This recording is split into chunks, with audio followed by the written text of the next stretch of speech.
Hello friends, সবাইকে আমার চ্যানেলে স্বাগত। আশা করছি তোমরা সকলেই খুব ভালো আছো।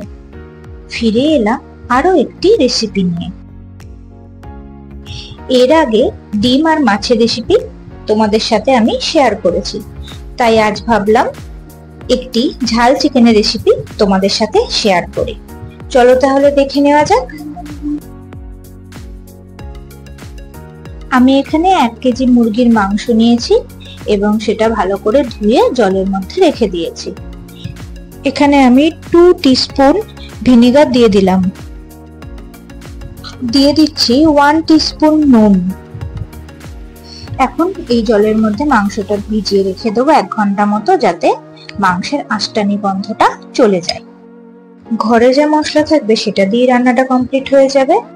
নিচ্ছি 1 টিস্পুন করে নুন, হলুদ গুঁড়ো, লাল লঙ্কা গুঁড়ো, কাশ্মীরি লঙ্কা গুঁড়ো, জিরে গুঁড়ো, ধনে গুঁড়ো, গরম মশলা গুঁড়ো আর মিট মশলা গুঁড়ো।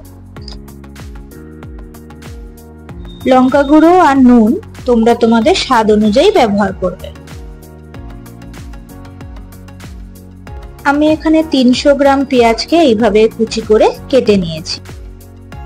300 গ্রাম অর্থাৎ 3 থেকে 4টি বড় মাপের পেঁয়াজ।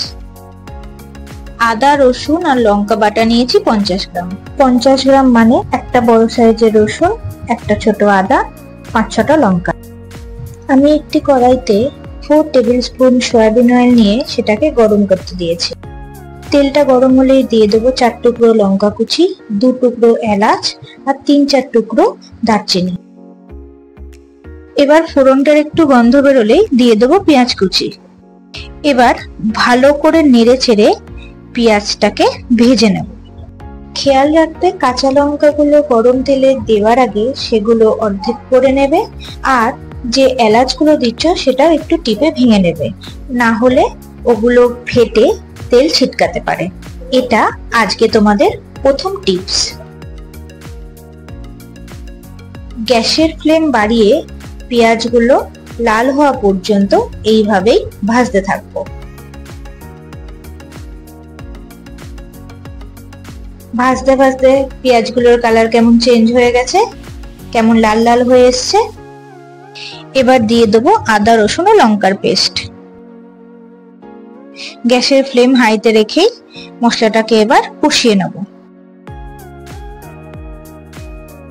2-3 মিনিট কষানোর পর দেখবে খুব সুন্দর একটা আদা রসুনের গন্ধ বেরিয়ে আসবে। গন্ধ বেরোলেই বুঝতে হবে তোমার আদা রসুন কষানো হয়ে গেছে। ঠিক এই পর্যায়ে দিয়ে দেবো বাকি মশলাগুলো। এখন গ্যাসের ফ্লেম মিডিয়াম রেখে মশলাটা নাড়িয়ে চাড়িয়ে ভালোভাবে কষিয়ে নেব। আমি এখানে মশলাগুলো সব একসঙ্গেই দিয়ে দিলাম।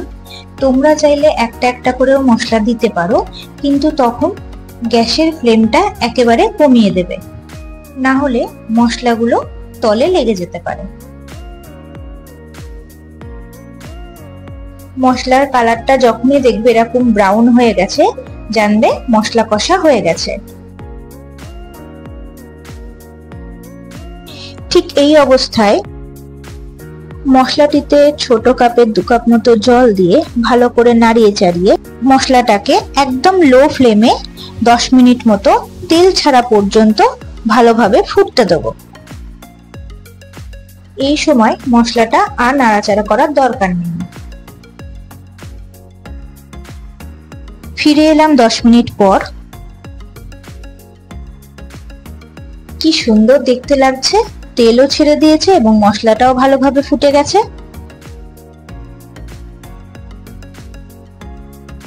মাংসটাকে আমি জল থেকে তুলে নিয়েছি এবং একটা ঝুড়িতে রেখে দিয়েছি 5 মিনিট মতো জলটা ঝরতে দেওয়ার জন্য।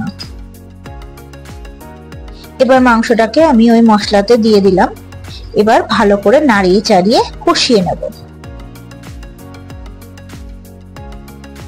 চেষ্টা করবে একদম নিচ অব্দি খুন্তিটা ঢুকিয়ে নাড়ানো, নালে মাংস রান্নায় সব সময় তলটায় কিন্তু লেগে যায়। এই অবস্থায় গ্যাসের ফ্লেম মিডিয়াম রাখবে।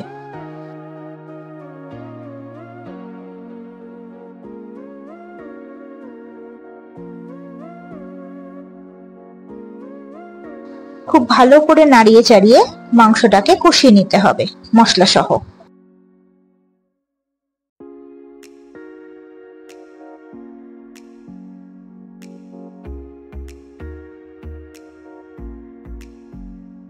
দেখো মাংসটা আমার কষা হয়ে গেছে।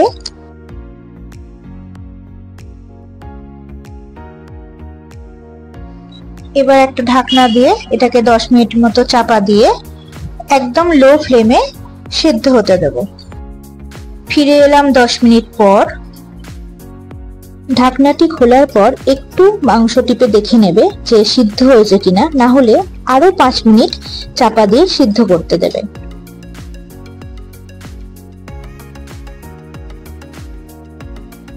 দেখো কেমন তেল ছেড়ে দিয়েছে।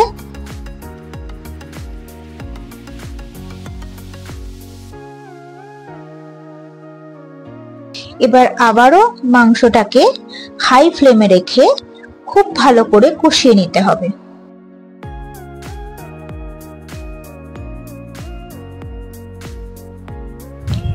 এই অবস্থায় মাংসটাকে একভাবে নাড়িয়ে যেতে হবে, না হলে হাত থামলেই কিন্তু মাংসটা কড়ার নিচে লেগে যাবে।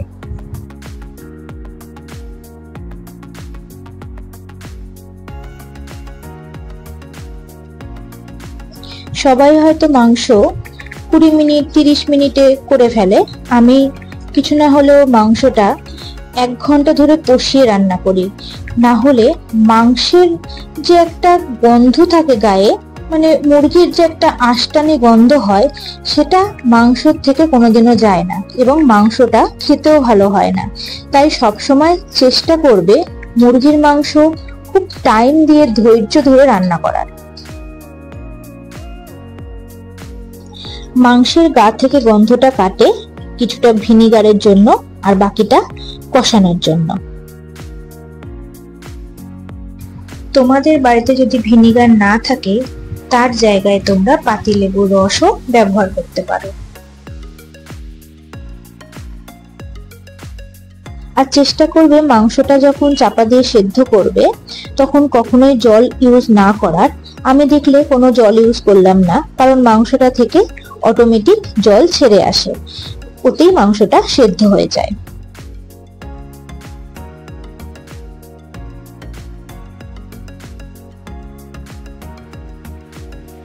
দেখো এতক্ষণ ধরে কষার জন্য কি সুন্দর একটা কালার এসে গেছে। তাহলে আর দেরি কেন, তোমরাও বাড়িতে রান্না করো, নিজেরাও খাও আর পরিবারের সবাইকেও খাওয়াও। এইভাবে রান্না করলে এতটাই সুস্বাদু হয় খেতে যে একবার খেলেই বারবার খেতে চাইবে। ব্যাস, আমাদের চিকেন কষা রেডি। চলো একটা প্লেটে নিয়ে ফিরে আসি। আমার রান্নাটি ভালো লাগলে বন্ধুরা চ্যানেলটিকে সাবস্ক্রাইব করে নেবেন। কোনো কোয়ারিজ থাকলে কমেন্টে জানাবেন। ভিডিওটিতে একটি লাইক দিয়ে সাহায্য করবেন। ধন্যবাদ বন্ধুরা, ভালো থাকবেন সবাই।